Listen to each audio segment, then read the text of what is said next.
Well, hello and welcome. I'm Sue Britz.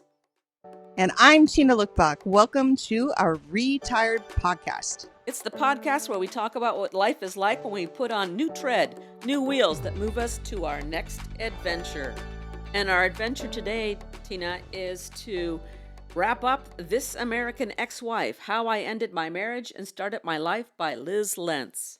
I want to remind our listeners what This American Ex-Wife is about. Here's what Liz says. She says, marriage, like any other cultural institution, is due for a reckoning. It is a state-sponsored endeavor whose failure we shunt onto the individual, but its failure truly rests in the way inequality is built into our cultural systems. It's about how women's oppression now occurs largely through cultural norms and biases around domestic roles rather than overt legal oppression our mothers and grandmothers grew up around, although legal oppression is making a comeback. Further, she says, this book is not gentle divorce apologetics, but a full throated argument in favor of it and the freedom that comes from having the courage to fight for your life rather than lose yourself in it. And I can totally relate to that idea of losing myself in it. I don't know if there was anything I didn't relate to throughout the entire read. I agree. Even though things were different for her and how they played out, and her generation, she's of a different generation than we are. It's so incredibly relatable. All right, Tina, should we start with looking at each chapter? We left off on chapter 8. Yes, we're beginning chapter 8 today. Yes, sex after Jesus. So I want to begin with this section where she had mentioned she was part of a youth group and there was a girl who ended up becoming pregnant. And interesting and not, she got kicked out of the school band when her belly began to show. But her boyfriend, of course, continued to play football to the end. And that is something I witnessed in my high school growing up, that when the girls got really pregnant, they just kind of disappeared. But you're right. The boy's life kept going on. There's no consequence, really, for them. It just continues as always. And I think that's just one more example of the inequality that begins between men and women, boys and girls, when you get to that age of potential marriage and pregnancy. It wasn't just losing out on participation in the Yeah. music band. In our days, it was also missing out on your education. And it comes from what Lyz Lenz says was her evidence of her sin. Was her sin, not the Right. sin. Not their sin, Their sin, the not sin, our sin. or even that it be a friggin' sin. Oh. It's a misjudgment and error in decision making, and uh, that's what that is. It shouldn't be a friggin' sin. And so that puts you in a whole nother layer Wow. beyond losing your participation in music, something you love. You're the only one having to do the woman, the girl is having to endure that, but also the ostracization of the sin being done and then having to carry that sin through your life, whether you keep that pregnancy or not.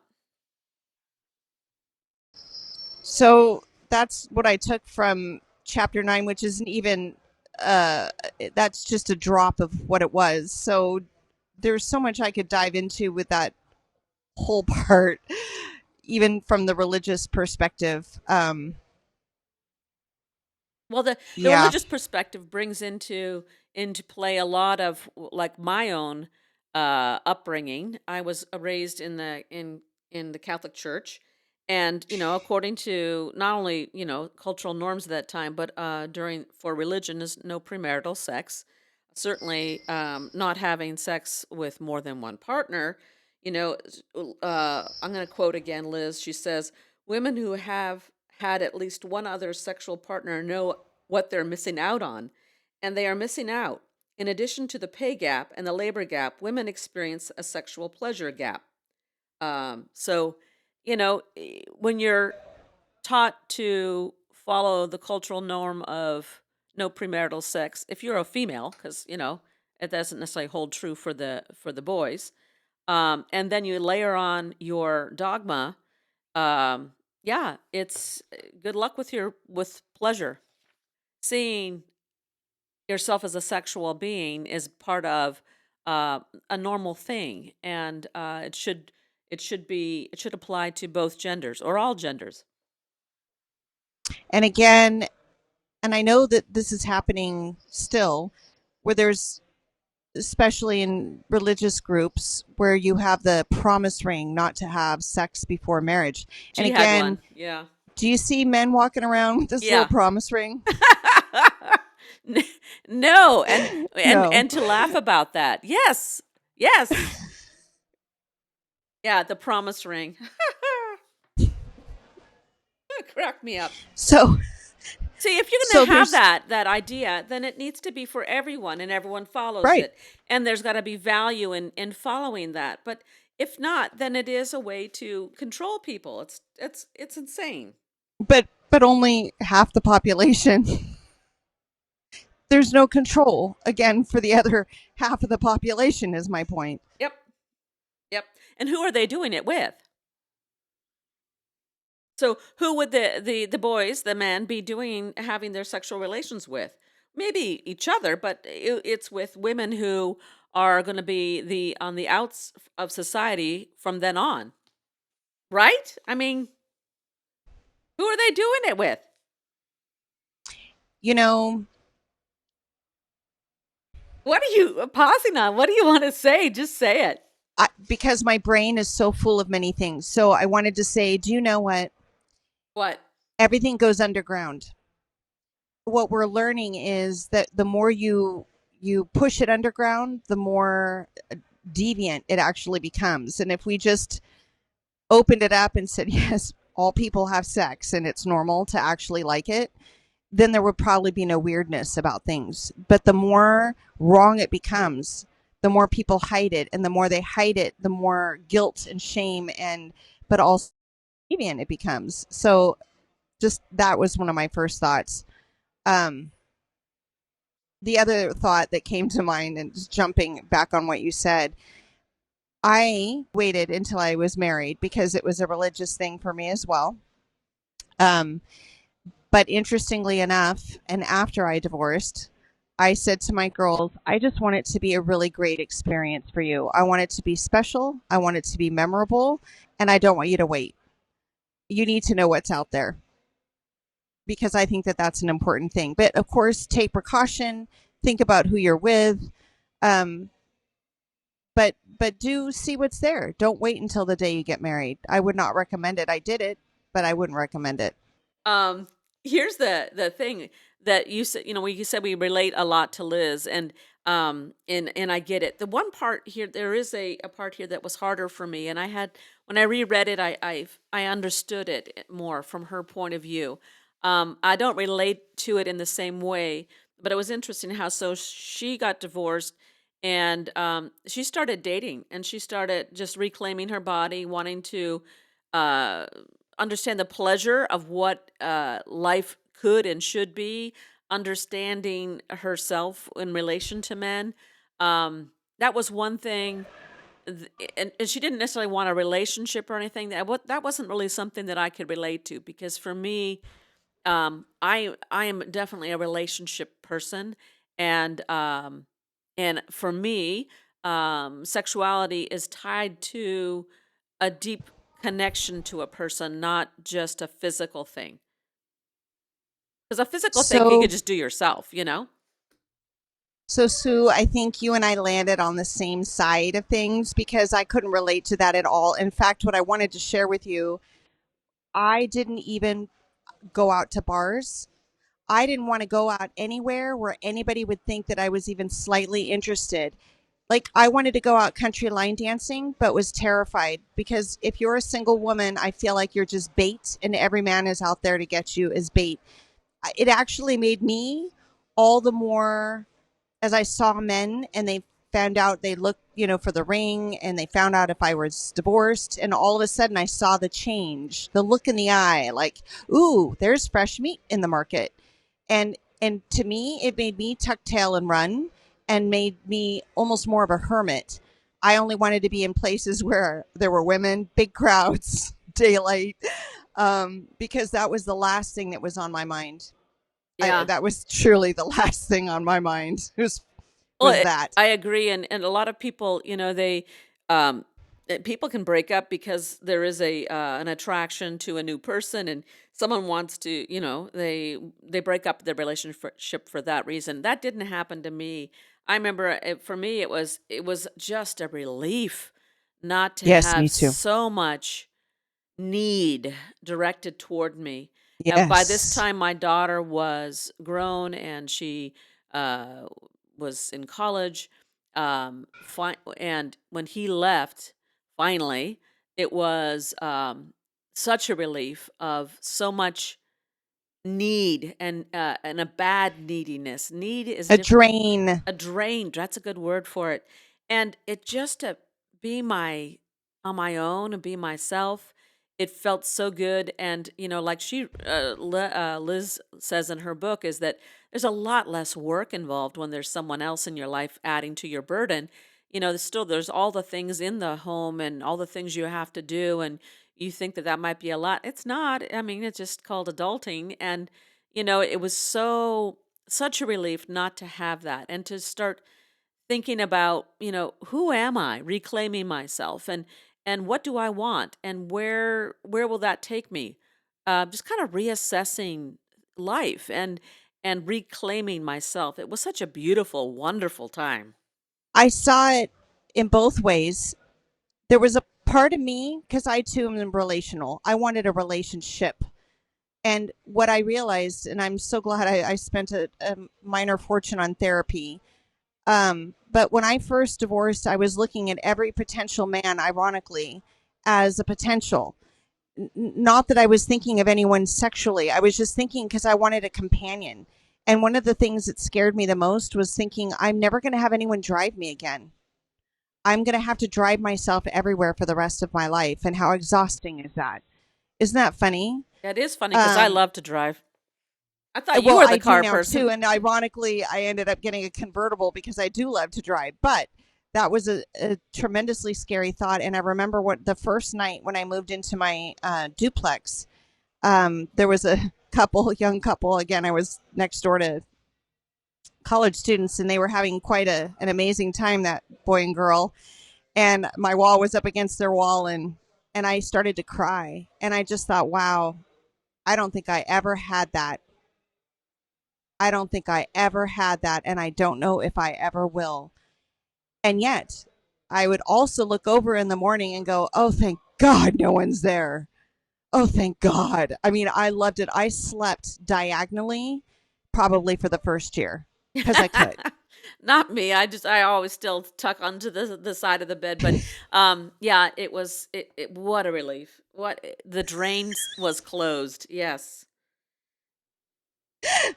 So, opposite experience, but I still understood her thinking Yes. behind it all.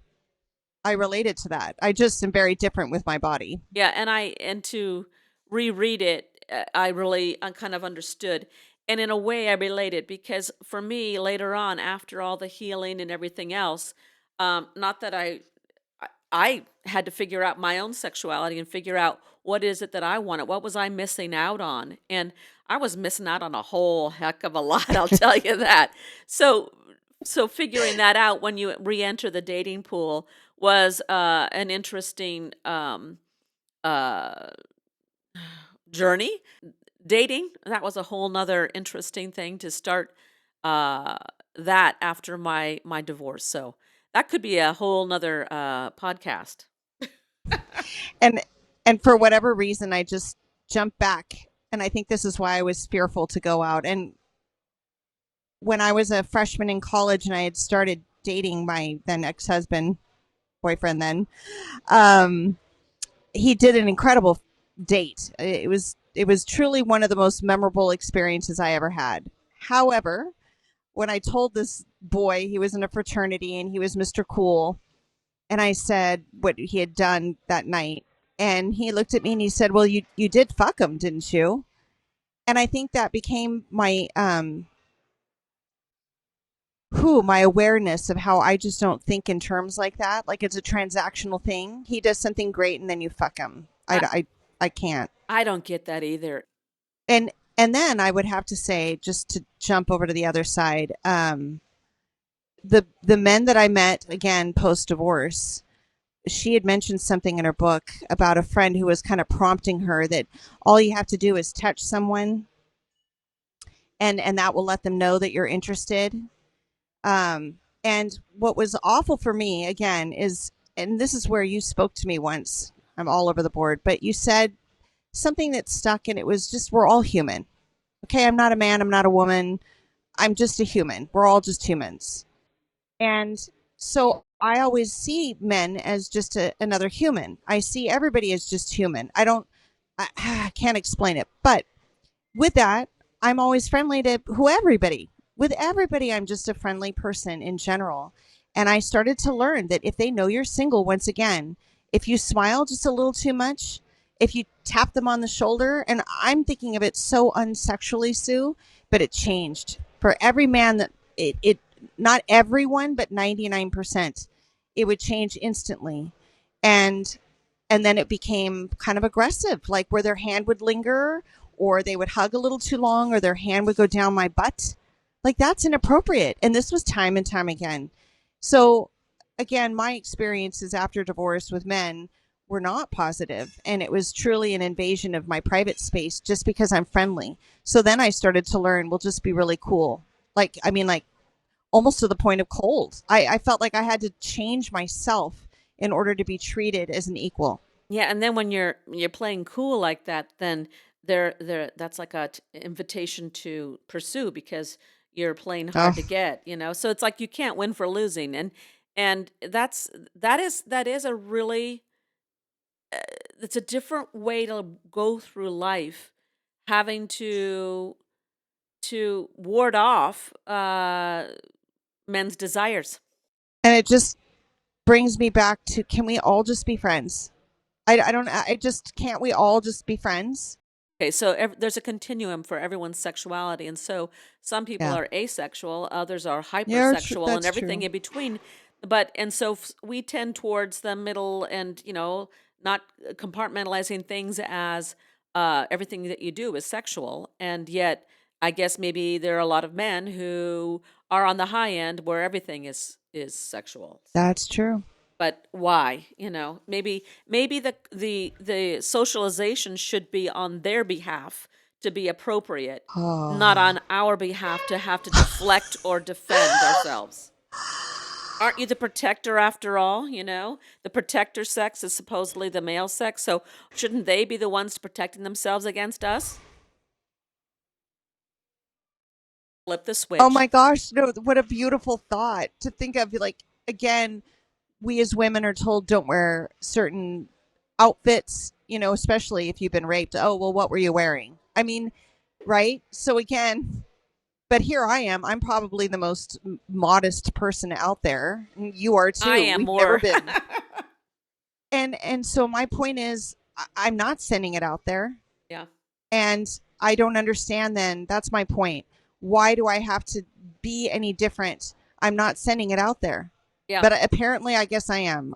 Just by your But actual humanity. kindness. Yeah. Or your humanity of who you are.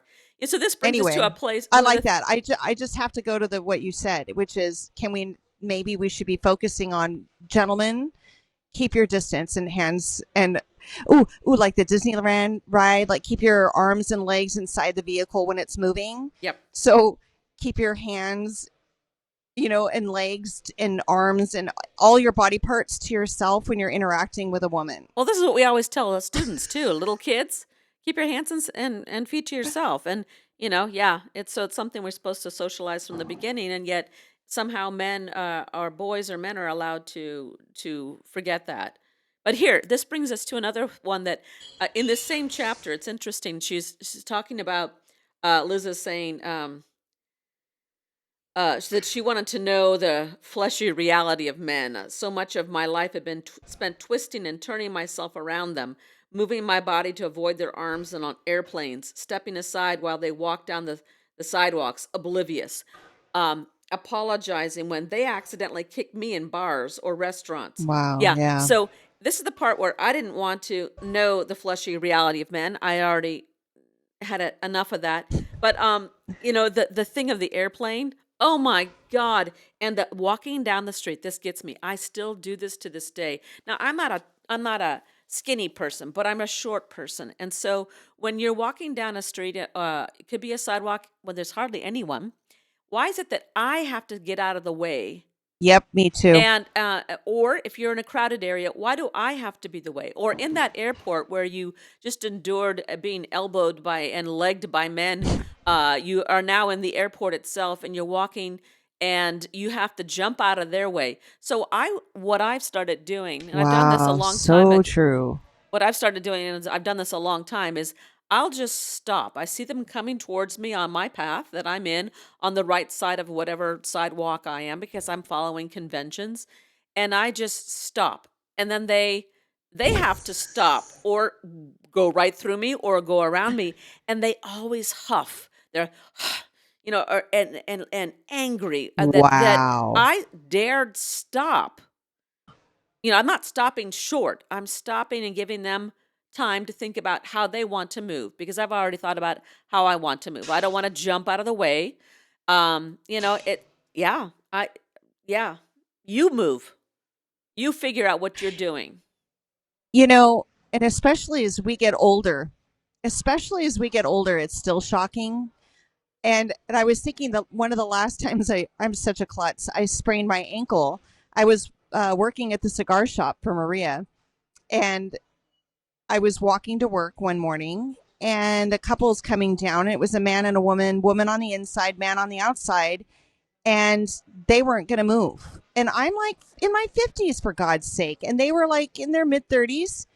And I actually then moved off. Of course, I should have just stood there, but I didn't. And I'm trying to be, the pleasant self that I am. And of course, I ended up twisting my ankle. I slipped, or I forget what, and they kept going. It was, and I actually sat there and thought, how am I going to get to work? What am I going to do? I have really hurt my ankle here. This sucks. And again, you're right. Just even being on the sidewalk, and you would think if it were a man, maybe he gets in front to protect the woman, make it a skinnier aisle so that both of us could pass. He's seeing an older woman coming down on the other Or side, just but a no, human they were being. going to take me out. Yep. They were both going to take me out. I'll stop for all of people, and because that just I'm following convention, societal conventions. Come on, hello, and this is the part of it's a woman of a certain age or just a woman. You're expected to jump out of the way. It doesn't matter if you're older or not. Forget this thing of helping the elderly or anything. No, it's crazy. No, but you know what I was just thinking? If we were hot, sexy women in our 20s, I bet your ass he would have moved over and smiled, and right? It would have been a totally different experience.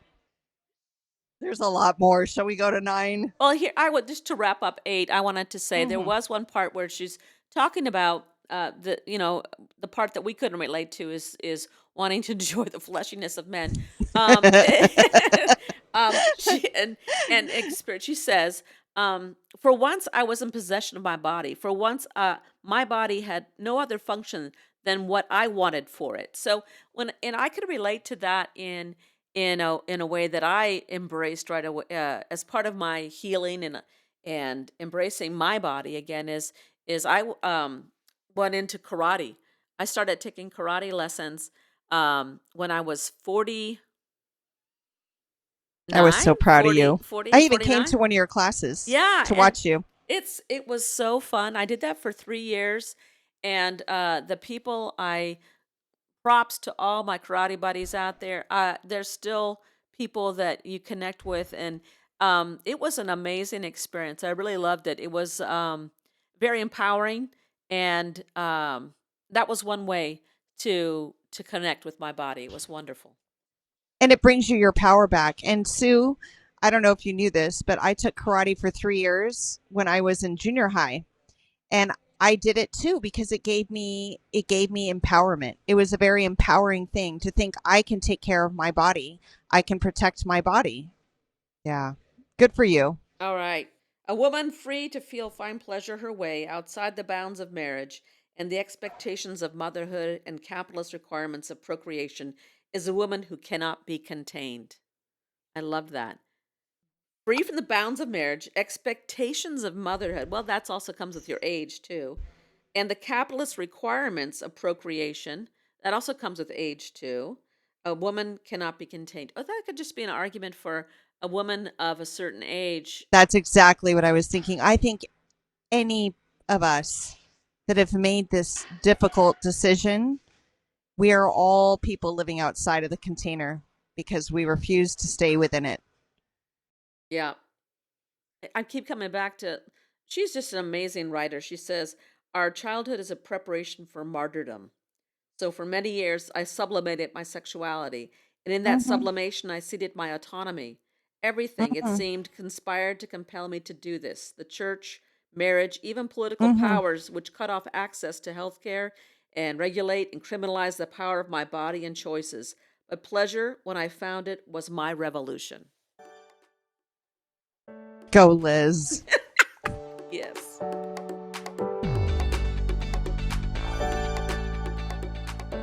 All right, chapter 9. Hashtag Not not all all men. men.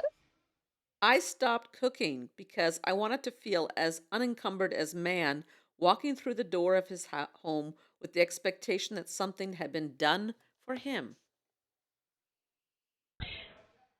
So the whole cooking section I related to. It was the same progression. I loved it, made me happy. And as the years went on and everyone complained, and then there were certain hours that it had to be done by, on the table by, things that we do like, things that we don't like. And, oh, could you tweak this? Or no. And so by the time I got out of the marriage, I said, I'm just going to go to health food stores and buy healthy food that's pre made in the buffet, because why am I going to spend the time to make it when someone else can make it for me? Healthy food. And I kind of just gave up cooking. And I think the biggest thing that I did, I got to share this with you. I think this is what killed it for sure.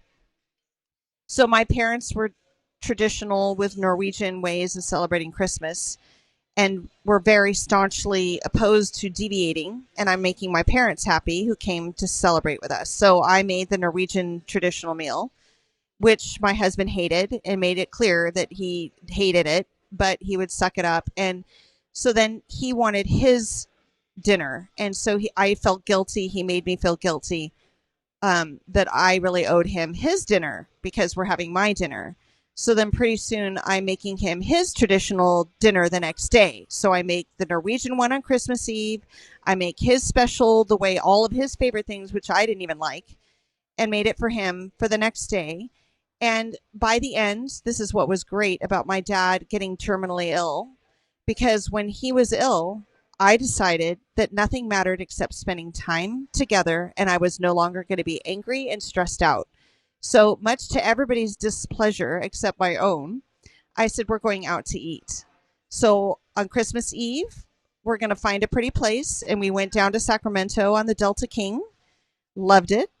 And then the next day I said, you can do whatever you want. And I think it was chosen the Blackbeard Diner because we had spent too much the night before. But I didn't care. I wasn't cooking. And from that point forward, it was like, wow, this is what Christmas feels like. Like we can all just enjoy this together, and we can all just like open presents Yeah. and hang out and be merry. Yeah. Like, oh my God, I had forgotten that it should be a joyous occasion. And Since that your childhood, yeah. yeah. Yeah. And so I had lost that part of myself along the way, where it was like this thing. Christmas became this non-joyous experience until I stood up and said, we're eating out. And then it was lovely. And from that point on, if I want to make it, great. If I don't, I don't. It doesn't really matter. I have to I have to just remind you of what you just said a moment ago. The great thing about my dad having terminal disease, you know, wow, and that reveals something else too. It takes getting to Doesn't that it? place, to that level to push for yourself You're and right. him and the family essentially as well. It's crazy. Yeah, you're when we first get married and your labors of love, preparing meals or special meals, when that labors of love are not reciprocated, it Mhm. doesn't feel like love anymore, and it turns into servanthood. Uh, yeah, and that's not a relationship. That's called dysfunction. Amen. Hallelujah. Okay, and then here's the question. So, why don't we talk about these things? When we're in the thick of it, we do, and we let it out in little snips and bits. But we're talking about stuff now. Why is it? And one of the things that I caught in this chapter was that um, wives keep so quiet out of loyalty.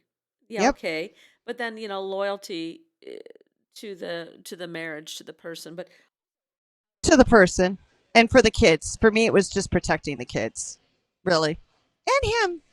here's something that made me think. Also, out of self-respect.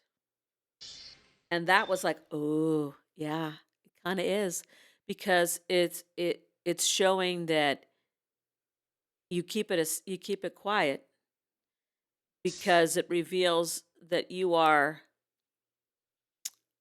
accepting less, that you are for yourself, I mean, Oh, that person is taking, that your marriage is taking more from you. Um, yeah, it's out of self-respect. So I don't want to air my dirty laundry in front of people. And why is it dirty laundry?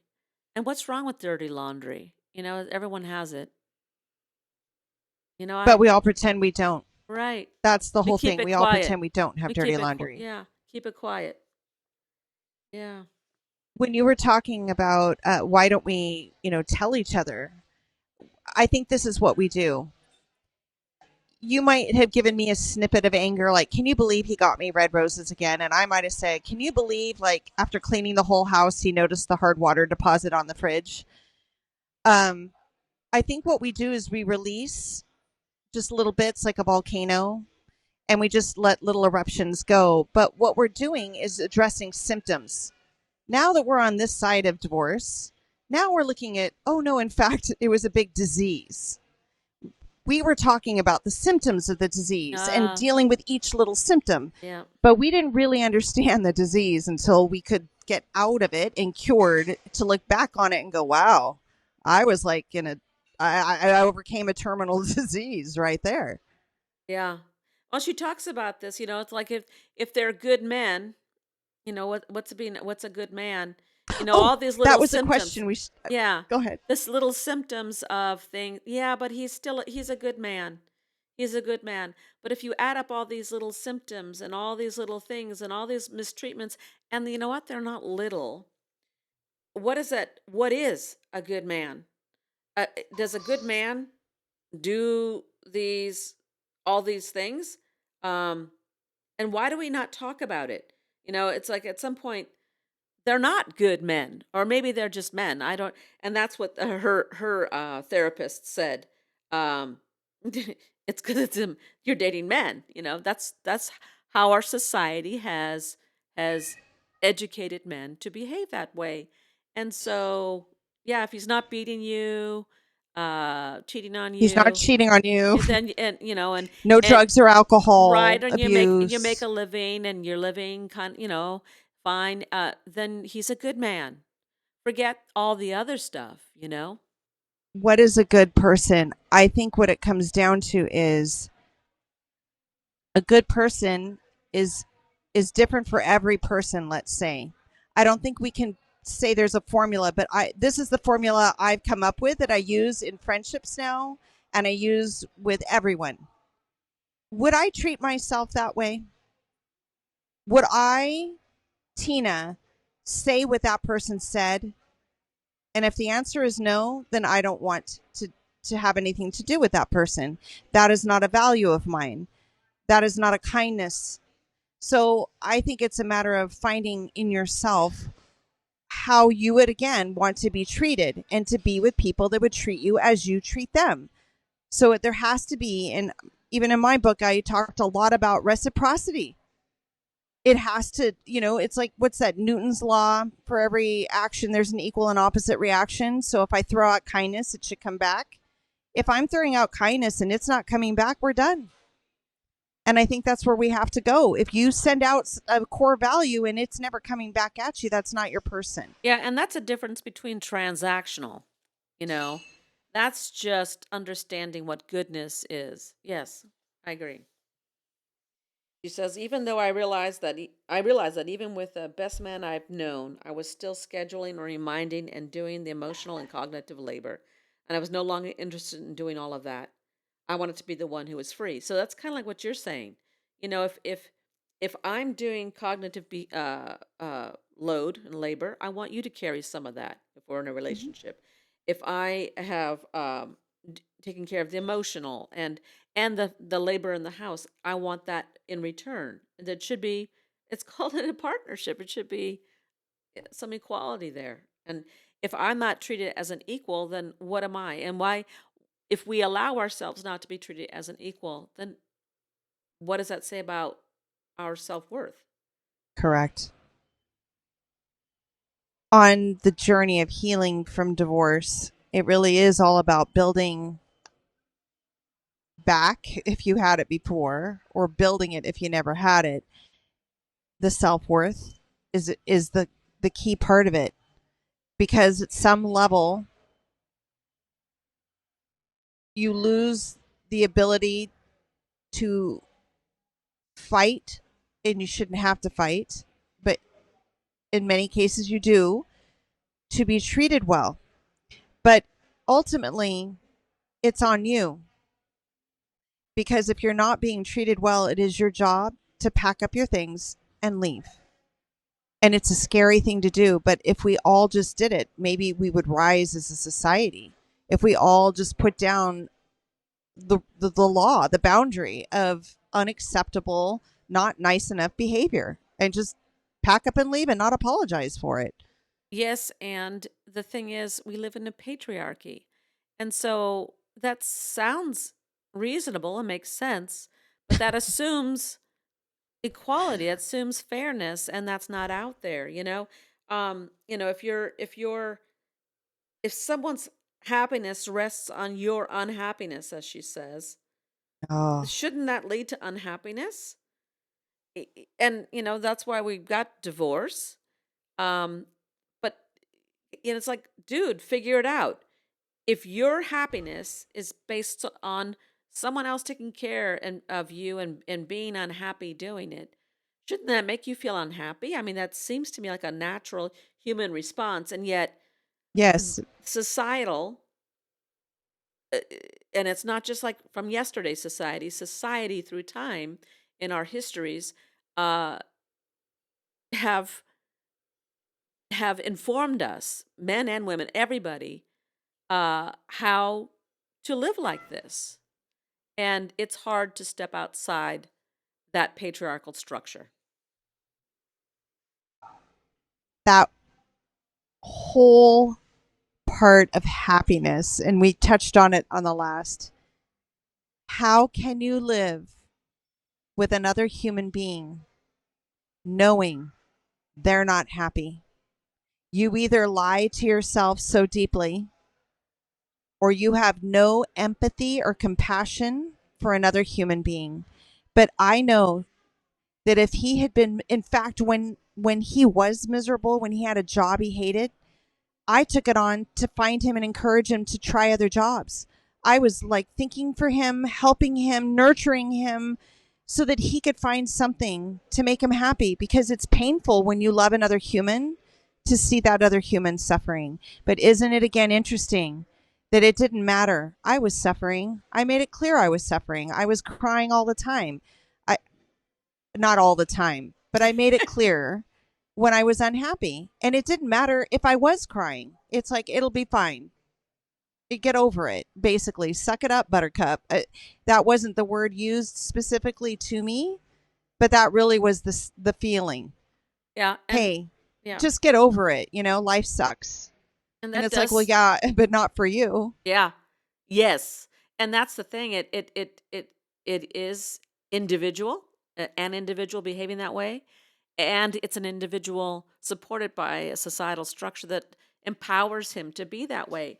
And so that, the idea that women are allowed to be fully equally human and is not that it's not present. It's not present in our history, in our education of all of us, men and women.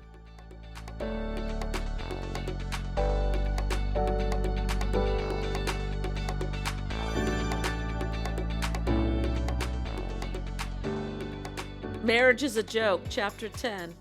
Yeah, based on what we just said, it kind of is a joke. You sign up for voluntary servitude for the happiness of your husband. Um, yeah, that's a joke. Um, yeah, Can I tell you my hardest joke? go ahead. And I knew it in the moment because I felt it in my body, but I consciously didn't understand it till I left. But I remember standing in my kitchen in the last house we were in, and he said, "You know what?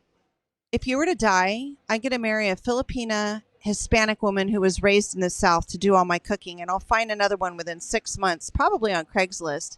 Ha ha ha ha ha. And I just want to in the vomit moment, now. right. And I did too. And I was like, and you know what my response was? Well, I at least want the tombstone to say that I was the first and most beloved wife. How weenie ass was that? And now I stand back and I look at it and I think, who even jokes about that? Like, Yeah, how do you even say that to your wife who's healthy yeah, and living and raising your children and packing your lunches and ironing your clothes and creating your outfits and making you your favorite Christmas meal? How I would never have talked about marrying another man to his face. I couldn't even conceive of something like that. Like, who does that? And yeah, of course, what did I do? That was so funny. And then we kind of made a family joke about it. And I realized she did that a lot, where her husband would make all these little snippets here and snippets there. And she laughed. And I did the same thing. yeah. I I did the was a same witness. thing. I was a witness to And some it, and of. it wasn't funny. No, and it wasn't. And he would even do that in front of other people. It wasn't just for you or your family. It was in front of other people, and it was Painful. cringy and painful and disgusting. And yeah, I'm glad you got to see it and see it from the other side for yourself and step away from it because you know. And here's the part, Nate. That woman that he's describing, Mm-hmm. she exists, and I feel very sorry for her because she's someplace where she is so disempowered in her life that she would need to do that in order to survive. Yeah. Yeah, absolutely. And I just want to say that you had mentioned to me after divorce that you had made note of many times where he would say these things. And again, I think to myself, I had no self esteem. To allow that, to brush it off, to pretend it wasn't happening, really said a lot about where I was at that point in my life because now I wouldn't tolerate it. Yeah. Good. I would have looked him in the eye and say, hey, that's really unacceptable. Guests, I love you. We might just have to wrap it up tonight. I didn't have that same experience until the very end of our marriage when things were really clearly coming to an end, and then he would make the horrible joke in front of our other Wow. people to to hurt me, obviously, to do it so publicly to try to humiliate me. I called him on it and stepped off, and it's like, no, we're not going there. You can see what you're doing in front of your friends. That this is aberrant behavior you've never done before. Um, Wow. wow. And no, I'm so glad. I'm so proud of you for seeing all that, stepping outside that mold of what our society has done and where you are. You are I always saw you as someone totally together and having knowing your worth. And so I think it was only in relation to your spouse that you had that. And Wow. that allowed you to pull yourself away from that. And I'm just so happy for you. Thank you. And as you just said that, I think that that is true, because isn't it funny how I felt so confident being in a classroom? Mm-hmm. I could lead people in a classroom. I could stand up in front of adult parents and do a talk. But in my own house, I felt like I was the lowest on the food chain. That's because you were, and so was I. Yeah, yeah. Yeah. Because women are, because women spouses can So be that thank way. you for that. Yeah. Thank you for that.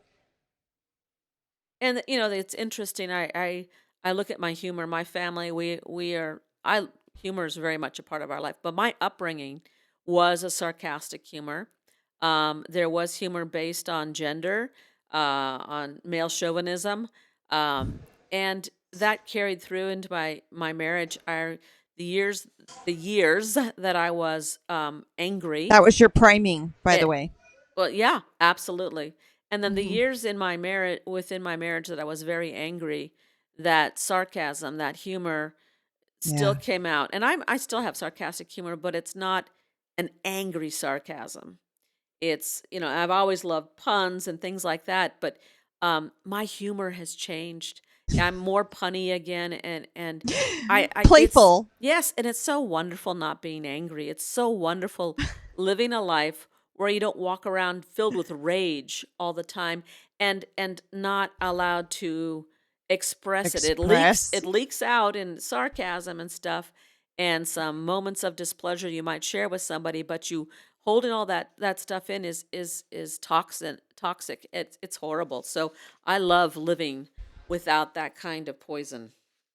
So, one of the things that stood out for me, there was one or two sessions we had as a family, all four of us. This is before separation. It was an issue with one of my daughters.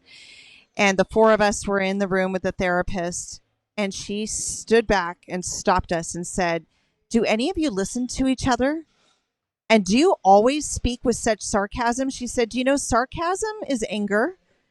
And it was profound. And she said, when you take a person and make a sarcastic remark about that person isn't laughing.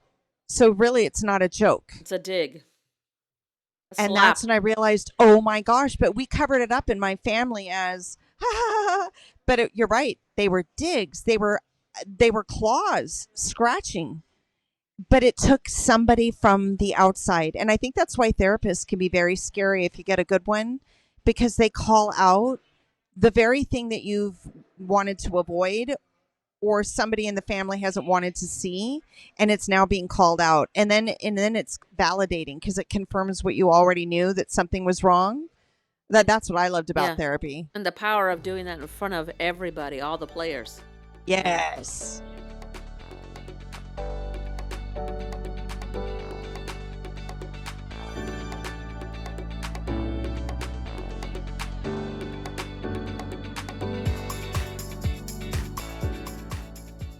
So it looks like, Tina, that we're going to be splitting up our chapters 8 through the end of the book one more time. We'll have another episode next week where we look at the very ending of This American Ex-Wife, How I Ended My Marriage and Started My Life by Lyz Lenz. And I was thinking too that we're also ending the journey going through this book, but also for me, this has been a journey in the past. It's been a hard one. It is Yeah. interesting you say it like that. It's true. It's kind of going back and looking at, I'm far enough removed from my divorce that going back and looking at it's interesting because you do learn things and you learn things about yourself. And it's important. I think it's important to share this because it makes other people know that they're not alone. And that's what this book is about. It truly is so relatable that we're not alone. This is And not. as a disclosure, should my daughters hear any of this, this isn't to pick, it isn't to throw fault, because I know that I am the member of the Tango team. But it is, like you said, for for those that are entering this or have been there, I think it's just a unifying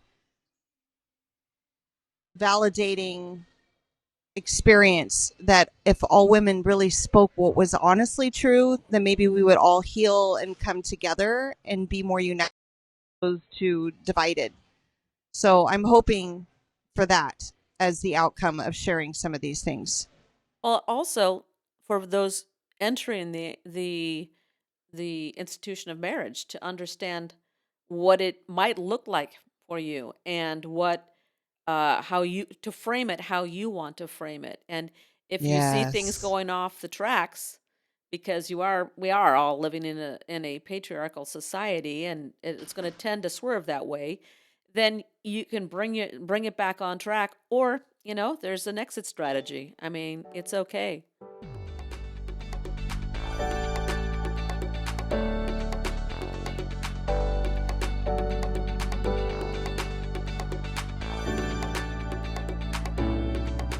That wraps up this episode of Retired. Thanks for listening. Join us next week on our next adventure in retirement. Until then, please feel free to lend your feedback or ask questions by emailing us at retiredpodcastnewtread@gmail.com. You're invited to follow us on Facebook at Retired Podcast New Tread. Check the show notes for links and contact information. Retired is co-hosted by Sue Britz and Tina Lookbach. It is produced, directed, and edited by me, Sue Britz. Music and graphics are by me too. Please click to subscribe so that you won't miss your chance to join our retired road trip.